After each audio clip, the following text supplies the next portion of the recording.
বেলডাঙ্গার অশান্তি তদন্ত করবে এনআইএ, মামলায় হস্তক্ষেপ করল না দেশের শীর্ষ আদালত। মুর্শিদাবাদের বেলডাঙ্গায় গোলমাল, ভাঙচুর ও অগ্নিসংযোগের ঘটনায় তদন্তভার রইল এনআইএর হাতে। কলকাতা হাইকোর্টের নির্দেশকে চ্যালেঞ্জ জানিয়ে সুপ্রিম কোর্টের দ্বারস্থ হয়েছিল রাজ্য, কিন্তু বুধবার দেশের শীর্ষ আদালত শুনানিতে জানায় তারা এনআইএ তদন্তে হস্তক্ষেপ করবে না। একই সঙ্গে কলকাতা হাইকোর্টের নির্দেশই বহাল রাখল সুপ্রিম কোর্ট। মামলা ফেরত পাঠানো হলো হাইকোর্টে।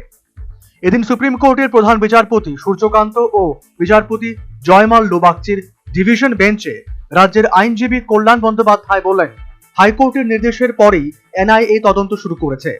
কেন্দ্রের তরফের আইনজীবী বলেন, এনআইএ তদন্ত শুরু করে দিয়েছে, এফআইআর রুজু করা হয়েছে। আইনজীবী কল্যাণ বন্দ্যোপাধ্যায় জানান, ইউএপিএ আইন প্রয়োগ করা হয়েছে। কল্যাণের মন্তব্যের পরেই বিচারপতি জয়মাল্য বাগচি বলেন, হাইকোর্ট কিছু পর্যবেক্ষণ জারি করেছে, তার ভিত্তিতে ওরা সুয়োমোটো পাওয়ার প্রয়োগ করে এনআইএ তদন্তের নির্দেশ দিয়েছে।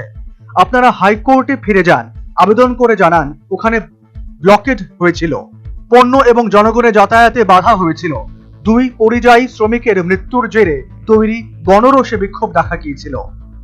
প্রধান বিচারপতি সূর্যকান্ত ও বিচারপতি বাগচি বলেন, এই মামলায় ইউএপিএ প্রয়োগ করা যায় কিনা সেটা দেখতে হবে। আমরা এনআইএ কে সিল বন্ধ খামের রিপোর্ট জমা দিতে বলবো। সিকিউরিটি এবং ইকোনমিক সিকিউরিটি এই দুটোর কথাই আইনে বলা হয়েছে, এখানে দুটোই প্রভাবিত হয়েছে। আপনারা হাইকোর্টকে বলুন ওখানে কোনো বিস্ফোরক ব্যবহার করা হয়নি। কেন্দ্রের তরফের আইনজীবী রাজু বলেন, মারাত্মক সব অস্ত্র ব্যবহার করা হয়েছে। এই এলাকা বাংলাদেশ সীমান্তের খুব কাছে, বহু দোকান জ্বালানো হয়েছে পেট্রোল দিয়ে। আমরা নিরপেক্ষ তদন্ত করছি, রাজ্য আমাদের সব নথি দিচ্ছে না।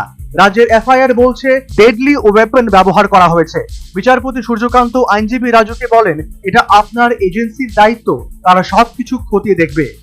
এদিন বিচারপতি জয়মাল্য বাগচি কেন্দ্রের আইনজীবীকে বলেন, আমরা আপনাদের তদন্তে প্রবেশ করছি না, দেখার বিষয় ইউএপিএ ধারা প্রয়োগ করা যায় কিনা। আমরা দেখেছি গত বছরের এপ্রিলে এর থেকে অনেক বড় ঘটনা ঘটেছিল ওই এলাকায়, সেই সময় এনআইএ ঘুমিয়েছিল। এবার তাহলে এমন কি পরিস্থিতি হলো যে রাতারাতি সেকশন 15-র অধীনে ইউএপিএ প্রয়োগ করা হলো? প্রত্যেকটি আবেগপূর্ণ আউটবার্স্টকে সন্ত্রাসের প্যাকেজ মোড়া যায় না। আইনজীবী কল্যাণ জানান, ইতিমধ্যে 33 জনকে গ্রেপ্তার করা হয়েছে। রাজ্য পুলিশ এফআইআর রুজু করে তদন্ত শুরু করেছে, অভিযুক্তদেরও গ্রেপ্তার করা হয়েছে। সুপ্রিম কোর্টের প্রধান বিচারপতির নেতৃত্বাধীন বেঞ্চের নির্দেশ, এনআইএ তাদের তদন্ত সংক্রান্ত স্ট্যাটাস রিপোর্ট কলকাতা হাইকোর্টে জমা দেবে। সেখানে এনআইএ কে জানাতে হবে ইউএপিএ আইন প্রয়োগের মতো কোনো জরুরি বিষয় তারা তদন্তে দেখতে পেয়েছে কিনা। ফের কলকাতা হাইকোর্টের প্রধান বিচারপতির বেঞ্চে এই মামলার শুনানি হবে। সেখানে রাজ্য সরকারও তাদের অভিমত জানাতে পারবে বলে সুপ্রিম কোর্ট জানিয়েছে। National bureau report, news vanguard.